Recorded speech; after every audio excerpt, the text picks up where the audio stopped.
Bismillahirrahmanirrahim. Assalamualaikum warahmatullahi wabarakatuh. Perkenalkan, nama saya Hairia dari kelompok 8 dengan nomor NIM 277119225. Di sini saya akan menjelaskan mengenai kemunduran ataupun kemerosotan dari dinasti Fatimiyah. Kemunduran dari dinasti Fatimiyah ini ditandai dengan berakhirnya masa pemerintahan Al-Aziz. Sebagaimana yang diketahui bahwa pada masa pemerintahan Al-Aziz itu dinasti Fatimiyah mencapai puncak kejayaannya pada masa itu. Kemudian Al-Aziz digantikan oleh Al-Hakim, putra dari Al-Aziz. Nah, pada masa pemerintahan Al-Hakim ini banyak terjadi hal-hal yang sangat kontroversial, dan Al-Hakim sebagai khalifah dianggap sangat buruk dalam kepemimpinannya. Beliau mengeluarkan kebijakan-kebijakan yang memberatkan para umat Kristen maupun umat Yahudi. Beberapa hal yang dilakukan Al-Hakim yang sangat kontroversial pada masa itu, yakni dengan membakar gereja, menghancurkan kuburan suci umat Kristiani, dan melarang umat Kristiani dan umat Yahudi beribadah pada masa itu. Dan kemudian runtuhnya dinasti Fatimiyah ini terjadi pada pemerintahan Al-Adid. Disitulah dinasti Fatimiyah runtuh setelah kurang lebih 2,5 abad berkuasa.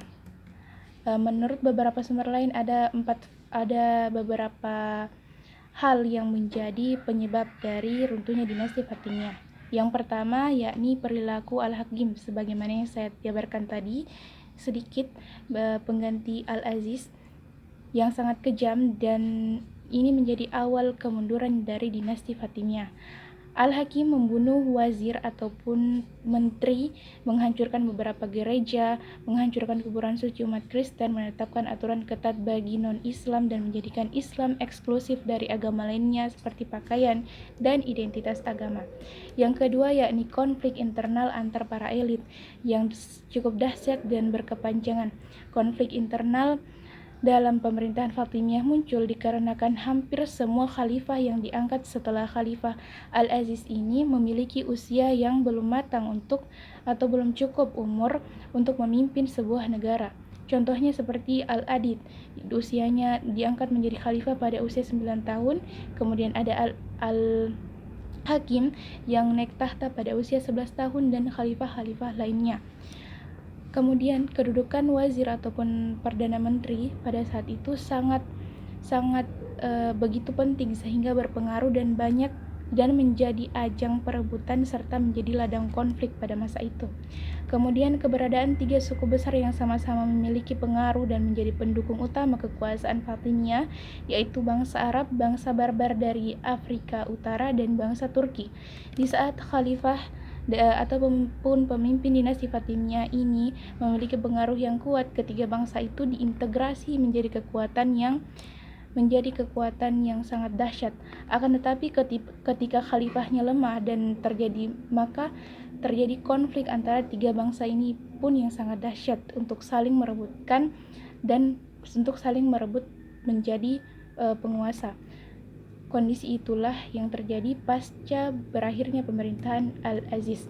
Dan kemudian yang terakhir yakni faktor eksternal juga mempercepat kemunduran ataupun kemerosotan dari dinasti Fatimiyah, seperti rongrongan dari bangsa Normandia, Banu Saljuk dari Turki, dan Banu Hilal dan Banu Sulaim dari Najd, yang menguasai sedikit demi sedikit terhadap wilayah kekuasaan Fatimiyah pada masa itu. Dan kemudian runtuhlah dinasti Fatimiyah. Nah, itu saja yang dapat saya jelaskan sedikit gambaran mengenai hal-hal yang menjadi faktor utama dari runtuhnya dinasti Fatimiyah. Saya akhiri.